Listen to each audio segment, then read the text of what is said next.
Hello everyone, welcome to our new mini blog. আমি অন্বেষা। তো দিনটা ছিল হনুমান জয়ন্তী। দেখো আমি এখানে স্নান সেরে নিত্য পুজোটা সেরে নিলাম। আর ছিল গুরুবার, তার উপরে পূর্ণিমা। তো একসাথে যেহেতু বৃহস্পতিবার আর পূর্ণিমা পড়েছে, তার জন্য আমি মা লক্ষ্মীর জন্য একটু পায়েস করব। তারপরে হনুমান জয়ন্তী ছিল।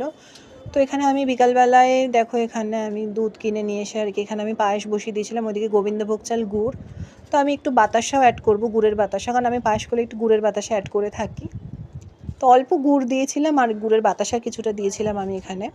তো দেখো আমার এখানে পায়েসটা প্রায় হয়ে গেছে। আমি সম্পূর্ণ রেসিপিটার এখানে তোমাদের সাথে শেয়ার করলাম না। তারপর আমি এখানে বসে গেলাম পুজোতে। এখানে আমি বজরংবলীকে পায়েস বাটি করে দিয়ে দিয়েছি। এখানে দিয়েছি হচ্ছে গুড়, ছোলা, বাতাসা, লাড্ডু। আমি সকালবেলাও যদিও কলা, লাড্ডু দিয়ে পুজো দিয়েছিলাম ভোগ দিয়ে। তো এখন একবার আমি সন্ধ্যাবেলা আবার পুজো দিয়ে দিলাম। আর এখানে আমি সমস্ত দেবদেবীকে আরেকবার ভোগ দিয়ে দিলাম সন্ধ্যাবেলায়। মা লক্ষ্মীকে, গোপালকে, আদ্যা মা, জগদ্ধাত্রী মা, আমার ভোলানাথ, সব দেবদেবীর উদ্দেশ্যে আমি এখানে ভোগ দিয়ে দিলাম। তো এখানে আমার হনুমান জয়ন্তীর পুজো হয়ে গেল। যদিও আমি প্রত্যেক মঙ্গলবার করেই প্রভুর পুজো করে থাকি, মন্দিরেও গিয়ে থাকি, বাট আজকে মন্দিরে আমার আর যাওয়া হয়নি, আমি বাড়িতেই পুজোটা করেছিলাম। তো এখানে কর্পূর আরতি, ধুনো আরতি এখানে আমি করে নিলাম। তারপরে এই কর্পূর আর ধুনোর ধোঁয়া আর কি আমি পুরো বাড়িতে আর কি আমি দেখিয়ে দেবো।